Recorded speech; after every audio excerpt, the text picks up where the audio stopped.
Hi this is Shravani welcome to news analysis. ప్రధాన వార్తాపత్రికల్లో వచ్చిన హెడ్లైన్స్ చూద్దాం. ముందుగా అయితే ఆంధ్రజ్యోతిలో వచ్చిన హెడ్లైన్స్ ఒకసారి చూద్దాం. వైసీపీ కొత్త డ్రామా అంటూ కూడా ఆంధ్రజ్యోతిలో అయితే ఈ వార్త ప్రచురితమైంది. దానికి సంబంధించి ఒకసారి హెడ్లైన్స్ చూసుకుంటే, మొన్న 3 రాజధానులు, నిన్న మావిగన్ మాట, నేడు అమరావతి పరిరక్షణ అంటూ కూడా పరిరక్షణట ఈ వార్త చూస్తున్నాం. ఏదైతే నిన్న జరిగిన అమరావతిలో నిర్మాణ పనులు చేస్తున్న కాంట్రాక్ట్ సంస్థల ప్రతినిధులతో అయితే సమావేశన ముఖ్యమంత్రి, ఈ చిత్రంలో మంత్రి నారాయణ తదితరులు అయితే ఉన్నారు. దానికి సంబంధించిన హెడ్లైన్స్ ఒకసారి చూద్దాం. ద్వంద్వ విధానాలను ప్రజలకు చెప్పండి, అధికారం కోసం ఎంతకైనా తెగించే పార్టీ, రైతుల పరామర్శలు అయితే రౌడీ షీటర్లు ఎందుకు, క్రిమినల్ పార్టీ రౌడీజే అనే నమ్ముకుంది, పవన్ పై విమర్శలు తిప్పికొట్టండి, సాయికృష్ణ నేర చరిత్రుడే అయినా చట్ట ప్రకారమే శిక్షించాలి అంటూ కూడా ఇదొక వార్త చూస్తున్నాం. రాజధాని పనులైతే వేగం పెంచాలి, నిర్దేశిత గడువులోగా నిర్మాణాలు పూర్తి చేయాలి, నాణ్యతపై కూడా ఎక్కడా రాజీ పడొద్దని కూడా సీఎం చంద్రబాబు చెప్పాడు. ఇక కాంట్రాక్టు సంస్థలకు సీఎం అయితే ఇప్పటికే ఒక దిశానిర్దేశం చేశారు. ఇక పనులయ్యాక ప్రారంభోత్సవానికి ప్రధాని మోదీని ఆహ్వానిస్తాము. ఇక అసెంబ్లీ, హైకోర్టు, సచివాలయం ఐకానిక్ నిర్మాణాలుగా ఉండాలి. ఇక 2 నెలలకోసారి సీఎం చంద్రబాబు అయితే స్వయంగా కూడా పనులను సమీక్షిస్తారు. ఇక దానికి సంబంధించిన మ్యాటర్ చూస్తున్నాం. ఇక ఏరువాక సాగలో అంటూ కూడా మరొక వార్త చూస్తున్నాం. నిన్న గుంటూరు లాంఫామ్ లో ఏరువాక పౌర్ణమి కార్యక్రమాన్ని ప్రారంభించారు. ఇక ట్రాక్టర్ నడుపుతూ మంత్రి అచ్చెన్నాయుడు, ఒకవైపేమో అచ్చెన్నాయుడు, ఎమ్మెల్యే ధూళిపాళ్ల నరేంద్ర, ఇక బూర్ల రామాంజనేయులు, రంగా వర్సిటీ వీసీపీవీ సత్యనారాయణ. ఇక దీనిలో ఒకసారి హెడ్లైన్స్ చూస్తే, అరకదున్ని విత్తనాలు చల్లి పండుగ చేసుకున్న రైతులు, ఇక అన్నదాతలకు సీఎం శుభాకాంక్షలు, విబిజీ రామ్జీతో వ్యవసాయ రంగాన్ని బలోపేతం చేస్తాం. ఇక డిప్యూటీ సీఎం పవన్ రంగావర్సిటీలో రాష్ట్ర స్థాయి కార్యక్రమం. ఇక రైతు ఆదాయం పెంచే లక్ష్యం, రాష్ట్రంలో ఎక్కడా ఎరువుల కొరత లేదు. ఇక డిమాండ్కు అనుగుణంగా పంటల సాగు, రైతు సంక్షేమానికి ప్రభుత్వం కట్టుబడి ఉందంటూ కూడా మంత్రి అచ్చెన్నాయుడు చెప్పాడు.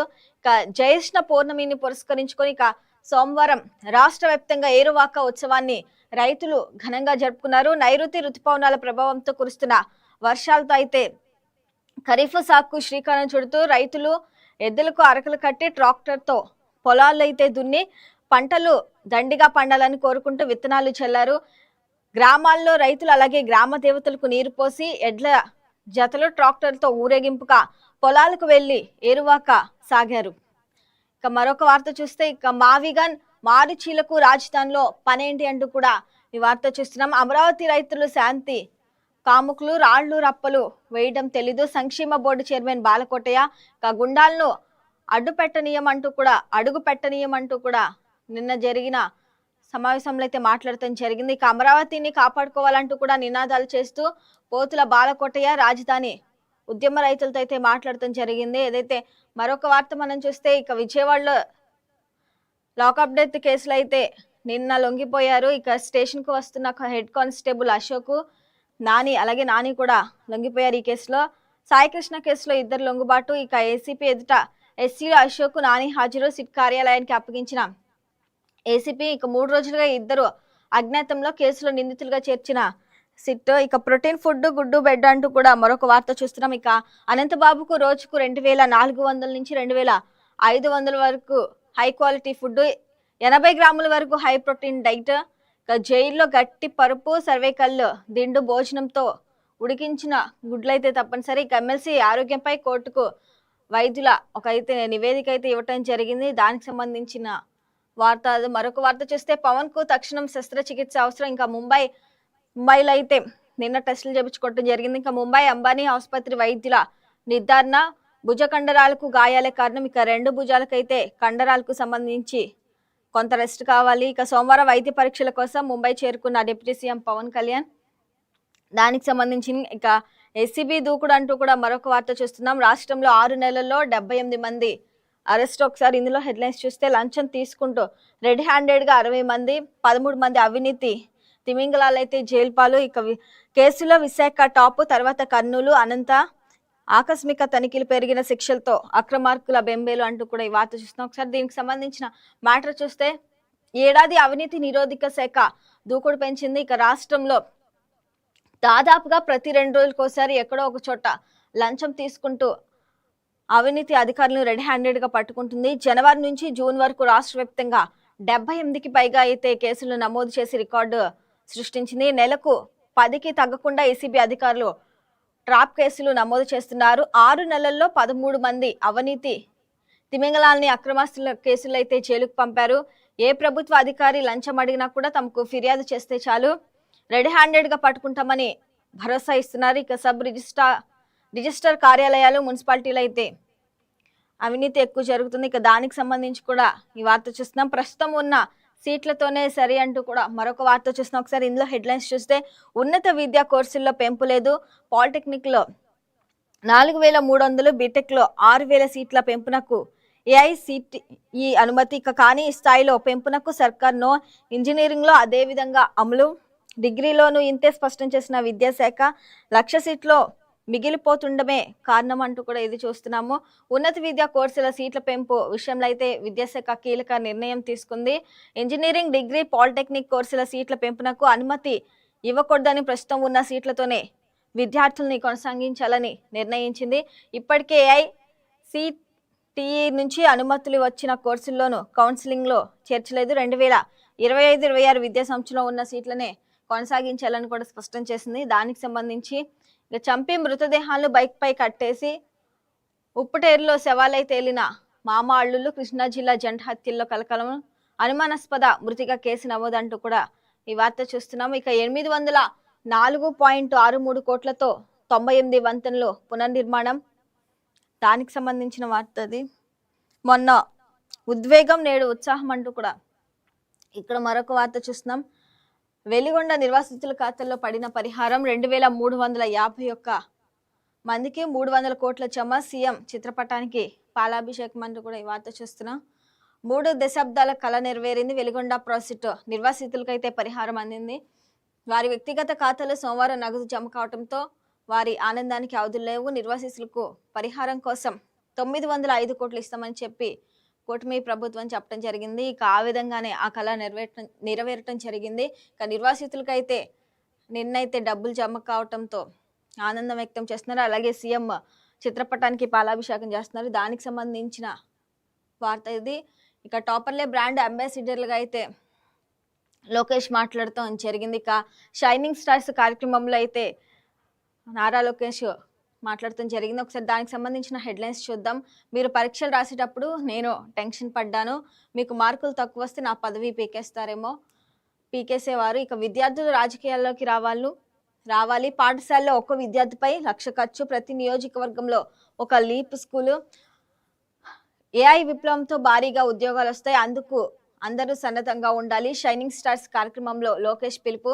55 మంది 10th టాపర్లకు 30,000 మెడల్, సర్టిఫికేట్లు ప్రదానం. 61 మంది ఇంటర్ టాపర్లకు ల్యాప్టాప్, మెడల్ అంటూ కూడా చూస్తాం. ఇక ప్రభుత్వ పాఠశాలలు, జూనియర్ కాలేజీల్లో చదివి టాపర్లుగా నిలిచిన మీరంతా మా ప్రభుత్వ బ్రాండ్ అంబాసిడర్లు అని విద్యా ఐటీ శాఖల మంత్రి నారా లోకేష్ విద్యార్థులతో అన్నారు. వారికి తక్కువ మార్కులు వచ్చి ఉంటే మంత్రి పదవి నుంచి తనను సీఎం పీకేసేవారని సరదాగా చెప్పారు. ప్రభుత్వ విద్యా సంస్థల్లో చదివి టాపర్లుగా నిలిచిన 116 మంది 10th, ఇంటర్ విద్యార్థులను షైనింగ్ స్టార్స్ గా గుర్తించి సోమవారం తాడేపల్లిలో సత్కరించారు. ఇక దానికి సంబంధించిన వార్త మనం చూస్తున్నాం.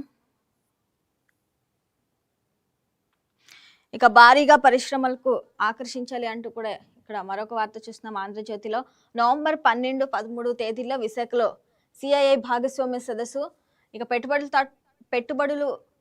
పెట్టుబడులతో పాటు నాలెడ్జ్ షేరింగ్ కూడా ముఖ్యమే. వినూత్న ఆలోచనలు పంచుకునే వేదికగా నిర్వహించాలి. ముందుగా 5 చోట్ల సన్నాహక సదస్సులు. సెప్టెంబర్ వరకు దేశ విదేశాల్లో రోడ్ షోలు చేపట్టాలి. సదస్సుకు విస్తృత ప్రచారం కల్పించాలి. అమరావతిలో సిఐఐ గ్లోబల్ లీడర్షిప్ సెంటర్ పెట్టుబడుల సదస్సు సన్నాహక భేటీలో అయితే సీఎం చంద్రబాబు. కాకినాడ సెజ్లో డిఎస్సిఎల్ ప్లాంట్ అంటూ కూడా మరొక వార్త చూస్తున్నాం. 500 కోట్ల పెట్టుబడితో ఏర్పాటు. 50 ఎకరాల్లో ప్లాంట్ నిర్మాణం. దేశ విదేశీ మార్కెట్ల కోసం స్పెషాలిటీ కెమికల్స్ తయారీ. 1000 మందికి ఉపాధి అవకాశాలు అంటూ కూడా ఈ వార్త చూస్తున్నాం. ఒకసారి సాక్షిలో వచ్చిన హెడ్లైన్స్ కూడా చూసుకుందాం.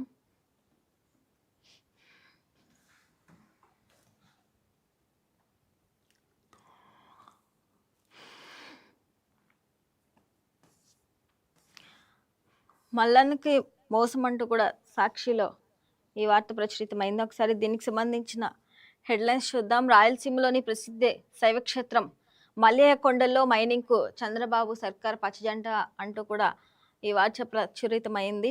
మల్లయ్య కొండ సముదాయంలోని సుదంకొండ ఏపీ ఎండిసికి సౌత్ వెస్ట్ మైనింగ్ కంపెనీకి శివపురం కొండ కేటాయింపు, మైనింగ్ కు సర్వే అన్వేషణ ప్రక్రియ ప్రారంభం. తిరుమలకు 7 కొండల్లాగే మల్లయ్యకు 3 కొండలు, పవిత్ర కొండల్లో ఐరన్ ఓర్ తవ్వకాలకు అనుమతి ఇవ్వడంపై స్థానికులు భక్తులు ఆందోళన. 6,700 హెక్టార్ల రిజర్వ్ ఫారెస్ట్ లో మైనింగ్ పై అయితే పర్యావరణవేత్తల అభ్యంతరాలు అంటూ కూడా ఈ వార్త చూస్తున్నాం. ఇక ప్రకృతి ఒడిలో పరమశివుడు స్వయంభూలింగంగా పూజలు అందుకుంటున్న శ్రీ మల్లికార్జున స్వామి భ్రమరాంబిక అమ్మవారు శ్రీకృష్ణ దేవాలయ కాలంలో మల్లయ్యకొండ ఆలయ అభివృద్ధి, మైనింగ్ పై మనోగ్రహం, భక్తుల మహాగిరి ప్రదక్షిణతో హోరెత్తిన మల్లయ్య కొండలు. ఇక పాల్గొన్న ఎమ్మెల్యే పెద్దిరెడ్డి ద్వారకానాథ్ రెడ్డి, మాజీ విండో చైర్మన్ సుధాకర్ రెడ్డి. ఇక మైనింగ్ ఉత్తర్వులు ఇచ్చింది బాబు సర్కారే, వాటిని తక్షణమే రద్దు చేయాలి. వైఎస్ఆర్సీపీ లోక్సభ పక్ష నేత మిథున్ రెడ్డి డిమాండ్ అంటూ కూడా ఈ వార్త చూస్తున్నాం. ఇక బెజవాడ బాస్ భారీ డీల్ అంటూ కూడా మరొక వార్త చూస్తున్నాం సాక్షిలో. ఒకసారి దీనికి సంబంధించిన హెడ్లైన్స్ చూస్తే ఆ పోలీసు బాస్ రూటే సపరేటు. ఇక అద్వైక ట్రేడింగ్ అక్రమ డిపాజిట్ల కేసులో భారీ డీలు. ఇక 1500 మంది ఖాతాదారులకు టోపీ, 300 కోట్లకు పైగా అక్రమ డిపాజిట్లు, ఘరానా మోసానికి పోలీస్ బస్సు అభయహస్తం, ఒక ఫిర్యాదు, 53 లక్షల మోసానికే కేసు పరిమితం. సిఐడి ఈడీ కళ్ళుగప్పి దందా, ప్రత్యేక బ్యాంకు ఖాతాల్లో డీల్ మొత్తం జమ. ఇది Vijayawada police boss settlement style అంటూ కూడా ఈ వార్త చూస్తున్నాం. ఇక విజయవాడ పోలీస్ బాస్ రూటే సపరేటు. కాపు యువకుడు గాది సాయి కృష్ణను Vijayawada Krishnalanka police station lockup లోనే మాయం చేసి దారుణంగా రాష్ట్రాన్ని నివ్వరపరిచిగా మరోవైపు పోలీస్ బాస్ అక్రమాలు మరింతగా అయితే బలపడుతున్నాయి. ఇక 300 కోట్ల అక్రమ డిపాజిట్లతో ఖాతాదారులకు బుడ్డి కుట్టించిన ఒక ప్రైవేటు ఆర్థిక సంస్థకు అనుకూలంగా అయితే ఆయన కథ నడిపించిన తీరు అధికారిక వైట్ కాలర్ నేరాన్ని తలపిస్తుందంటూ కూడా సాయి కృష్ణకు సంబంధించిన కేసులో చూస్తున్నాము.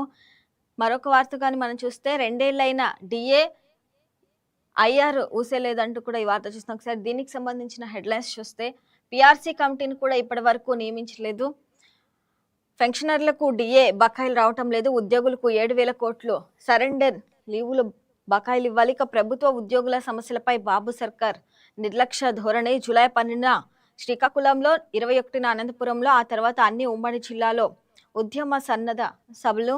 ప్రభుత్వం స్పందించకపోతే ప్రత్యక్ష ఐక్య ఉద్యమం. ఏపీ జేఏసీ అమరావతి రాష్ట్ర అధ్యక్షుడు బొప్పరాజు వెంకటేశ్వర్లు. ఇక ఆర్టీసీ ఆస్తుల అప్పగింతలు అంటూ కూడా మరొక వార్త చూస్తున్నాం. ముందుగా విద్యాధరపురం డిపో కూల్చివేత, మరో 11 డిపోల కూల్చివేత పనులు వేగవంతం. తొలి దశలో 6,000 కోట్ల ఆస్తుల దారాదత్తం, మలి దశలో మరిన్ని ఆస్తులు అన్యక్రాంతం. ఇక ఉద్యోగ సంఘాల ఆందోళనకు భేఖాతరు, ఆర్టీసీ ప్రైవేటీకరణకు చంద్రబాబు సర్కారు కుట్రలంటూ కూడా ఆ వార్త చూస్తున్నాం. ఇక జూన్ అసాధారణం అంటూ కూడా మరొక వార్త చూస్తున్నాం. ఇక సాధారణ వాతావరణ పరిస్థితుల్లోనే ఏడాది జూన్ నెల ప్రజలను అల్లాడించింది. దేశవ్యాప్తంగా జూన్ 1 నుంచి 28 వరకు కురవలసిన సాధారణ వర్షపాతం 149.8 మిల్లీమీటర్లు కాగా కేవలం 85.2 మిల్లీమీటర్లు మాత్రమే నమోదైంది. సుమారు 53% లోటు ఏర్పడింది. ఇక ఇలా జరగటం గత 125 ఏళ్లలో ఇది 5వసారి. దక్షిణాదిలో అయితే 31% లోటు నమోదైందంటూ కూడా ఆ వార్త చూస్తున్నాం. మరొక వార్త కానీ మనం చూస్తే కానిస్టేబుళ్లకు అశోక్ నాని అంటూ కూడా ఈ వార్త చూస్తున్నాం. సాయి కృష్ణ కేసులో అయితే నిన్న లొంగిపోవటం జరిగింది. 2 కానిస్టేబుల్. కాపు నాయకుడు గాదే సాయి కృష్ణ లాకప్ డెత్ కేసులో అయితే కీలక పరిణామం చోటు చేసుకుంది. సాయి కృష్ణ లాకప్ డెత్ శవాన్ని మాయం చేయడంలో మాజీ సిఐ నాగరాజ్ కు సహకరించారని ఆరోపణలు ఎదుర్కొంటున్న 2 హెడ్ కానిస్టేబుల్ అశోక్ నాని సోమవారం విజయవాడ సౌత్ జోన్ ఏసీపీ కార్యాలయంలో అయితే లొంగిపోయారు. వీరిని విచారిస్తే కీలక అంశాలు వెలుగులోకి వచ్చే అవకాశం ఉంది. దానికి సంబంధించిన వార్త చూస్తాం. మరొకటి, ఆర్థికంగా స్థిరపడిన భార్యకు భరణం అక్కర్లేదంటూ కూడా మరొక వార్త చూస్తున్నాం. భర్త కంటే ఎక్కువ సంపాదిస్తున్నప్పుడు ఆమె భరణం అడగటం కూడా సరికాదు. ఇక కర్ణాటక హైకోర్టు సంచలన తీర్పు. స్త్రీలను పురుషులే పోషించాలన్న అపోహలతో ఉత్తర్వులు ఇవ్వొద్దు. కింది కోర్టులకు హైకోర్టు అయితే సూచన చేయడం జరిగింది. దానికి సంబంధించింది అది. న్యాయమూర్తులు అన్నది ప్రజల హక్కుల పరిరక్షణకి అంటూ కూడా ఇక్కడ మరొకసారి వార్త చూస్తున్నాం. దీనికి సంబంధించిన హెడ్లైన్స్ చూస్తే ప్రభుత్వంతో కలిసి పనిచేయడానికో సహకరించడానికో కాదు, న్యాయపాలన నిలబెట్టడానికి ప్రభుత్వాలు ప్రజల హక్కులను హరించకుండా చూడటానికి ఇక ఆడంబరాలు గౌరవ మర్యాదలను బట్టి జడ్జిల విశ్వసనీయత ఆధారపడి ఉండదు, ప్రజలకు ఏ విధంగా న్యాయం చేశామన్న దానిపైనే గుర్తింపు ఆధారపడి ఉంటుంది. హైకోర్టు సీనియర్ న్యాయమూర్తి జస్టిస్ రఘునందరావు ఇక పదవి విరమణ చేసిన జస్టిస్ రఘునందరావుకు హైకోర్టు ఘన వీడ్కోలు. న్యాయాన్ని ప్రజలకు చేరువ చేశారు సీజే జస్టిస్ లీసా గిల్ అంటూ కూడా సాక్షిలో ఈ వార్త చూస్తున్నా. ఇవి ప్రధాన వార్తాపత్రికలో వచ్చిన headlines. That's all for now. Keep watching YK news.